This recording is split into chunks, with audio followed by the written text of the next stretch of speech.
and made it easy to steal and just ask people not to. And we made $1 million in like 10 days. It works. Yeah, it really works. It is remarkable. It was weird. I don't think that would work for everyone. No, maybe not. I think if I asked people not to steal, they'd come and take everything out of my house. Yeah. But for you, people decided not to steal. It sits there and it just sells, and people enjoy it, and it's cheap. It's $5. It's like if you steal something worth $5, you're a real. You know?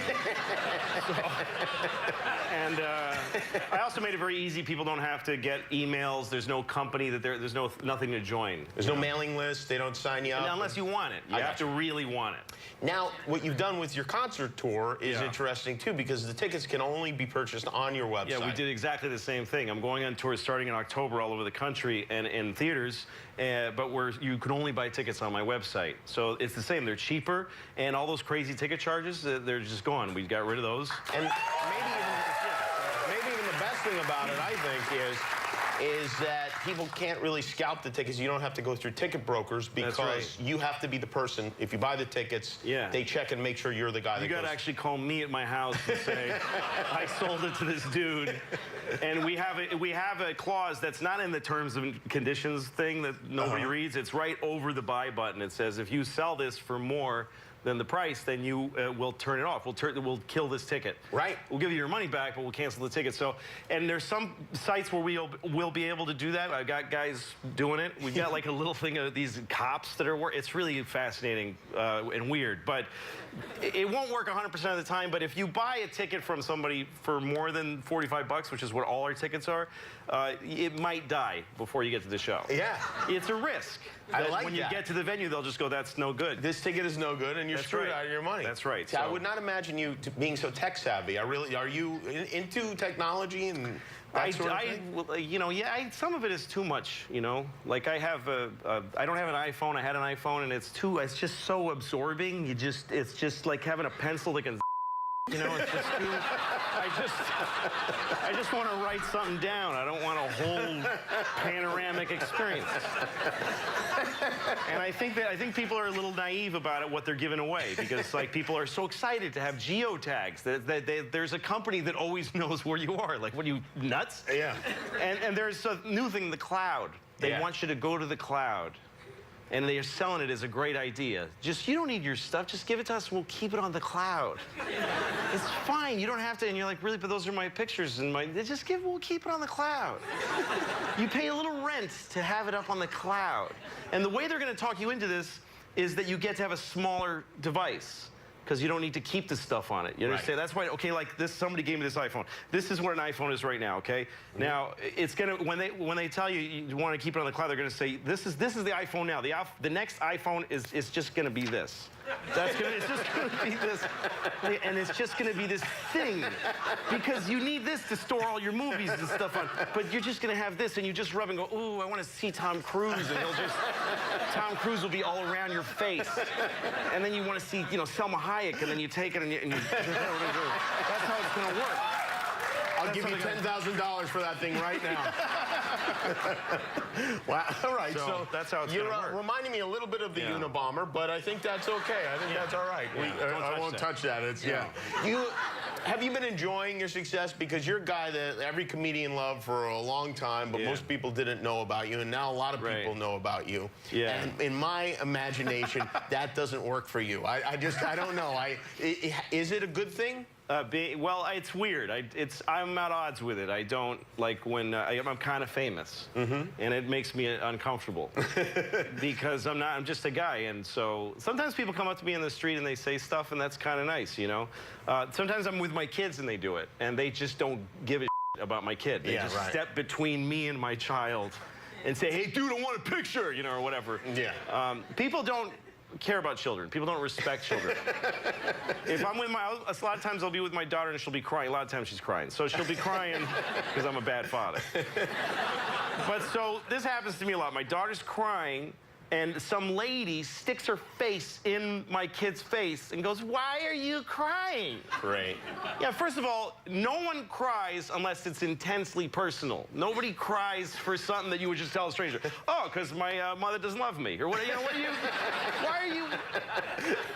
And whenever she's crying, you are definitely not the solution with your big red meaty gonna die soon face. Yeah. Yes. So, but you did. You've gotten maybe the greatest validation you could get as a comic and an actor, which is, and not the Emmy nomination was I'm not great. sure what you're talking about. You'll probably, but it's being asked to be in a Woody Allen movie. That's right. Yeah. Right? That's as good as it gets. Yeah, that was really nice. Yeah. And how did that work exactly? Well, I grew up loving Woody Allen. He's the greatest to me, and he's a real, he's just a beacon artistically. You can see that love in your show, I think, certainly. Yeah. And so I found out that he was interested in me being in a movie, but he wanted me to read for it. He wanted me to audition, but he wanted to meet me in audition. So I went to see him in his office, and I mean, my heart was pounding. It was really difficult. Yeah. And he was very nice, and he said, I know you can act, but I just want to see you try this part because it's a really tough guy, like tougher than you in person. So I tried to be this kind of tough guy, but my heart was beating, like I was really nervous. Well, it's probably good. Well, tough guys don't get nervous. Yeah, but if your heart stops beating, you die. That's right. That's right.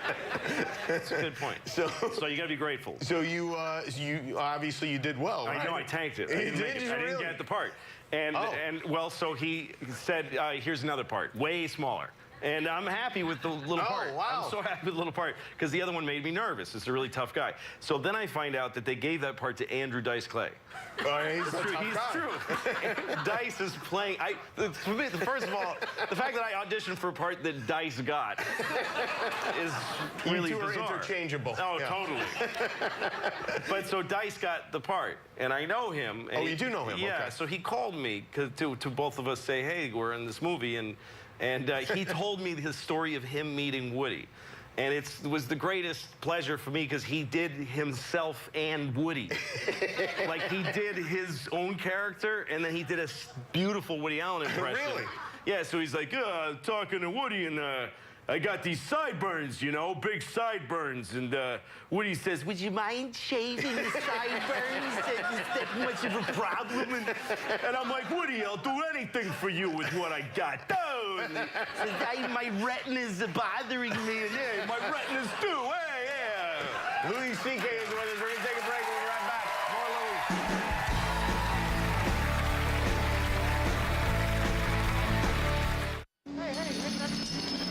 That's my car. Okay? Well, I gotta get it out of there. So we're working. But you didn't say you guys were gonna be doing all that. Well, you shouldn't have parked there. What the hell are you guys doing anyway? I don't know.